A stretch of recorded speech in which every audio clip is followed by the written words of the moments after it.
Control flow for transaction logic in banking. This lesson explores how to use Python control flow to manage and analyze bank transaction data. Control flow lets us create rules and decision logic for real-world financial tasks.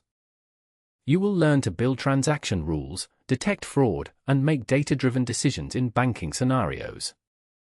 By the end, you will apply these concepts to handle transactions, flag issues, and automate processing steps. Running the cell now. Control flow is key to handling business rules in banking. We need some useful data manipulation tools first. We import pandas, the main library for working with tables and data. We import numpy to generate random numbers and for numeric operations. We import the warnings library to suppress warning messages that could distract us. This line hides warnings so our notebook stays clear. We set the random seed to 42 for reproducibility. This means our results will be the same every time. Running the cell now. Try running the above cell and make sure there are no errors. Remember, you can always review our channel for more data science setup tips. Understanding our core banking data. We will use synthetic transactions to practice control flow and logic. Each transaction has a unique ID, a customer, an amount, a type, debit or credit, a channel, and a timestamp. Mistakes often come from not understanding which condition triggers a rule. Pandas makes it easy to filter, flag, and analyze records based on our logic. Running the cell now. Let us create a sample banking transactions dataset to help us practice control flow. We set the number of fake transactions. We set the number of customers in our sample. We make a new table of transactions with details for each one. We add a unique transaction ID for every row. We randomly assign each transaction to a customer. We generate a random dollar amount for each transaction. We randomly label each transaction as either debit or credit. We randomly set the channel for each transaction such as ATM or online. We create timestamps for each transaction, 1 hour apart starting from the 1st of January, 2024. We show how many rows and columns our table has. We print out the first few transactions so we can see what the data looks like. Running the cell now. Here, we've created a synthetic dataset of 1,000 transactions across 200 unique customers, each with key columns like amount, transaction type, channel, and timestamp. Notice the shape confirms the expected size, and the first 3 rows show varied amounts and channels, illustrating the diversity we'll analyze with control flow and filtering later. This setup helps us practice identifying which transaction conditions trigger specific rules in real banking data. Notice how each row is a single transaction. Try making a note of the data types and column names. Beginner example 1, flagging large transactions. It is common to review transactions bigger than a certain threshold. We use an if statement to create a new column flagging large transactions. Running the cell now. Let us flag all transactions over $250 as large. This is often the first control rule in any transaction monitoring system. We define our large transaction threshold. We compare amount to threshold. If it is greater, then it is marked true. Otherwise, it is false. We view the amount and flag columns for a few transactions. Running the cell now. This output shows the first 5 transactions with a new column, is_large_tx, flagging whether each amount exceeds the threshold of 250. Notice that only the second transaction, 269.17, is marked true, indicating it's a large transaction. This demonstrates how an if statement can effectively classify data based on a set condition for easier review. Change the threshold value and see how many large transactions are flagged. Try $300 or $200. Beginner example 2, using if-else to add textual flags. Sometimes we want to assign text labels based on transaction amount. Let us practice a simple if-else with np.where for readable logic. Running the cell now. Business analysts often need to tag transactions for manual review. This example assigns a label using if-else logic. For amounts greater than $300, we set the flag to review. All others are marked approved. Display the amount and flag columns for a few example transactions. Running the cell now. Here we see the first 7 transactions all labeled as approved, meaning their amounts are 300 or less. This confirms our if-else logic with np.where is correctly assigning text flags based on the amount threshold. Notice how the flag column clearly shows which transactions need review versus approval according to the condition. Try changing the $300 cutoff to a new value and check how the label assignment changes. Subscribe to our channel for more if-else logic examples. Beginner example 3, filtering transactions with multiple conditions. We can use and or to apply several rules at the same time. Here, let us select large debit transactions made at ATMs. Running the cell now. Sometimes, we only want to flag transactions that meet more than one condition, such as large, debit, and ATM. We assign a flag to transactions that are over $250 of type debit and happen at ATMs. We print a few flagged transactions with their details.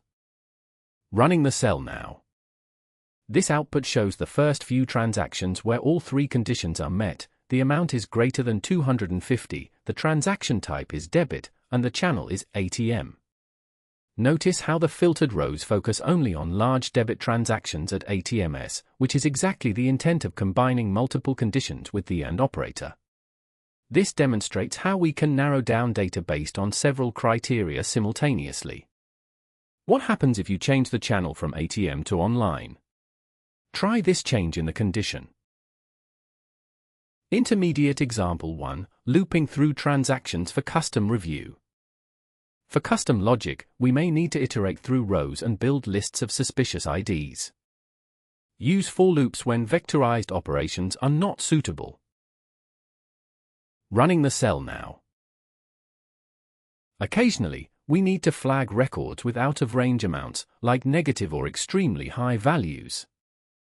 We start with an empty list to collect suspicious transaction IDs.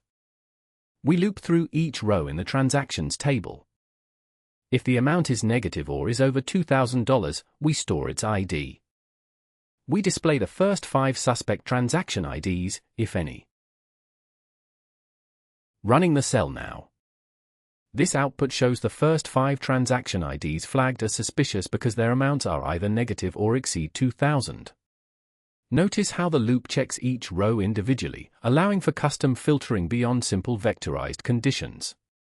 This illustrates how for loops help us compile specific lists, here, suspect IDs, that can be used for further review or action.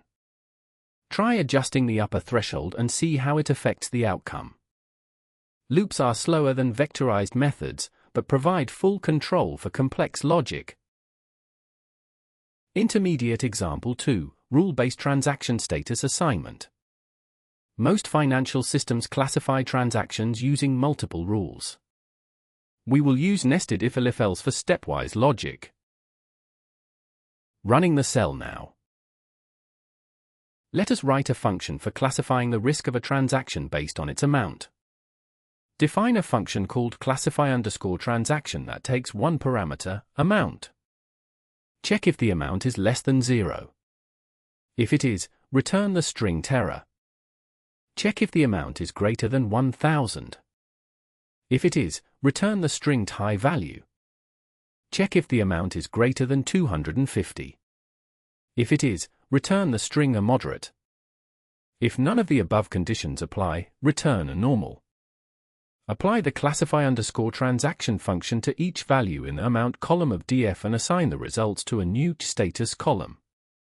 Print the first 8 rows of the data frame showing only the amount and status columns. Running the cell now. This output shows the first 8 transactions with their assigned statuses based on the nested if-else rules. Notice that amounts above 250 are labeled moderate, while smaller amounts fall under normal, reflecting the stepwise classification logic. This demonstrates how rule-based conditions transform raw data into meaningful categories for financial analysis. Change the thresholds in the function. For example, classify moderate as above $500 instead, and see what changes. Intermediate example 3, counting rule matches. It is useful to count how many rows trigger a rule for reporting or alerting. We can use sum, value underscore counts, or group B. Running the cell now. Management needs to know how often certain rules are triggered. Let us do some simple counts. We count how many large ATM debit transactions were flagged as true. We print out the count using a formatted string. We also print how many times each status label appears in the table. Running the cell now. This output shows that there are 9 transactions flagged as large ATM debits, highlighting how some counts true values in the is_large_ATM_debit column. The value underscore counts on status reveals the distribution of transaction statuses, with most marked normal but some moderate or error, demonstrating how counting unique categories helps summarize and monitor data quality or rule triggers. Try running value underscore counts on another column, such as channel or flag.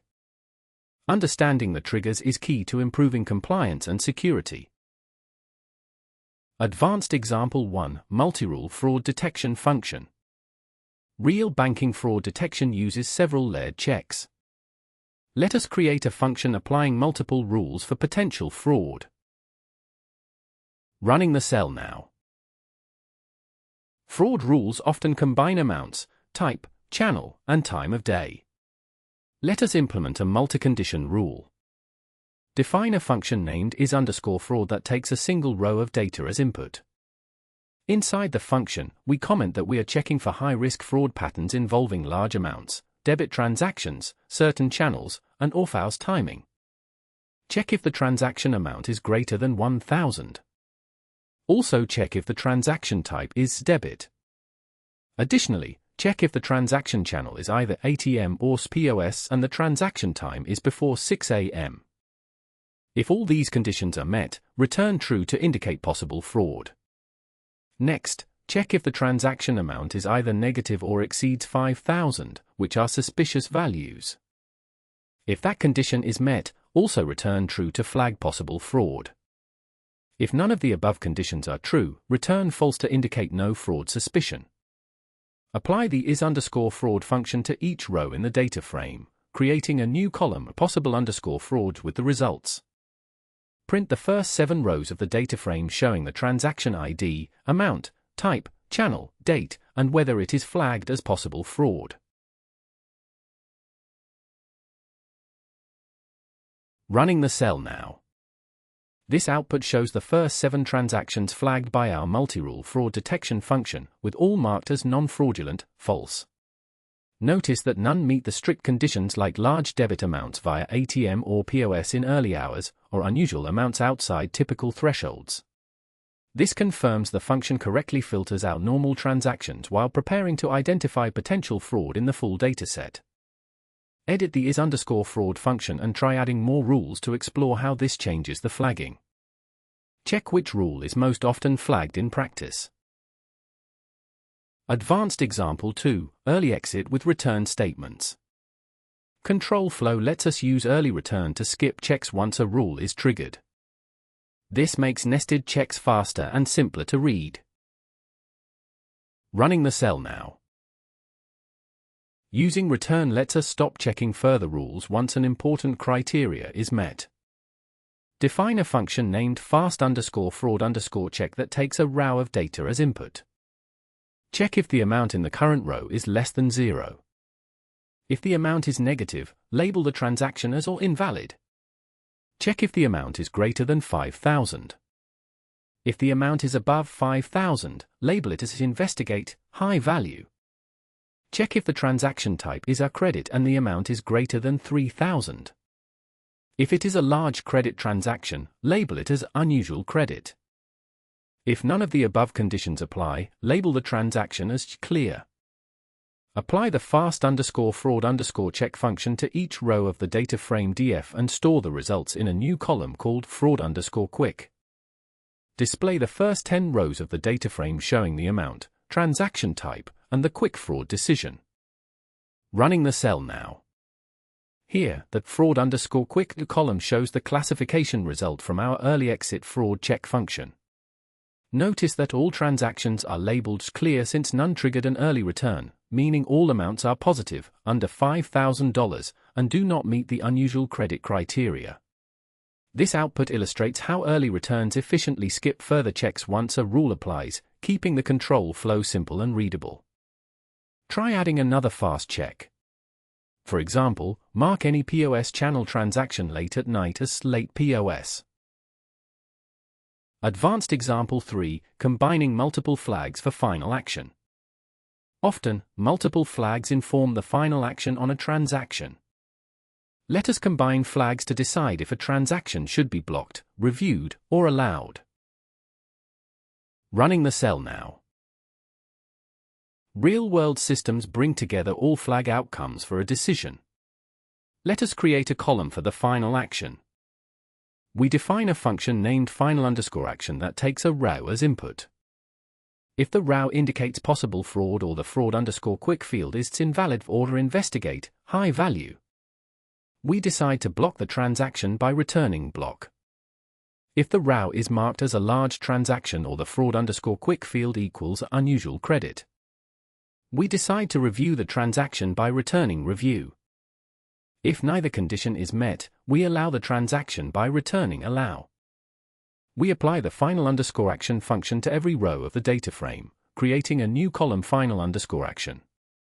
We print the first 12 rows of selected columns including transaction_ID, possible_fraud, fraud_quick, is_large_tx, and final_action. Running the cell now. This output shows the first 12 transactions with their flags and the resulting final action after combining multiple conditions. Notice that only transaction 2, flagged as a large transaction, is_large_tx equals true, is marked for review, while all others without fraud indicators or large size are allowed.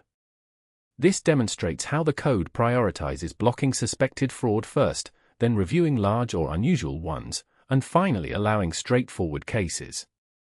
Decisions like this can be further refined with machine learning or more business logic. Try tweaking the logic for your own business scenario. Error handling. What if data is missing? Missing or unexpected values can break control flow checks. Use try-except blocks to avoid crashes and handle errors gracefully. Running the cell now. Let us safely classify transactions even if data is missing or not a number. Define a function safe_classify that takes a row of the data frame as input. Start a try block to attempt executing the classification logic.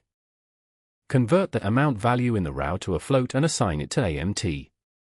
Check if the amount is less than 0, which is considered an error. If the amount is less than 0, return the string terror. If the amount is greater than 1000, classify it as a high value. Otherwise, classify the amount as a normal. Start the except block to catch any exceptions thrown during the try. Return an error message indicating classification failed with the exception detail. Set the amount value in the first row to none to simulate a missing value scenario. Apply the safe_classify function to each row of the data frame and store the results in a new column safe_status. Print the first 6 rows of the data frame showing the amounts and its classification result safe_status. Running the cell now. Notice that despite the first row having a missing value in the amount column, the safe_classify function completes without error and assigns a status. This shows the importance of using a try-except block to gracefully handle missing or invalid data, preventing the program from crashing and allowing the classification to continue smoothly. What other ways could missing or unusual values cause problems with rules? Remember to always protect business rules with error handling in production. Common patterns for control in banking logic. Use functions for encapsulating rules. Pandas vectorized operations are fastest for simple checks. Use apply for row-wise logic and try except for robustness. Running the cell now. Let us summarize how many transactions were affected by each rule. We start by adding a comment that this is a quick summary table of rule usage. Next, we create a data frame named rule_summary with the counts of rule matches. This line specifies the ruler names and calculates counts for large transactions and possible fraud instances. Here, we count how many transactions were blocked and how many were marked for review. We close the dictionary and the data frame constructor. Finally, we print the summary table to display the counts of each rule category. Running the cell now. This summary table shows the count of transactions flagged by each key rule, highlighting how many are large, suspicious, blocked, or set for review. Notice that the counts for large transaction and to review match, indicating that every large transaction is marked for review, consistent with the intended control logic. This output demonstrates how using vectorized sum operations quickly aggregates rule results, supporting efficient monitoring in banking workflows.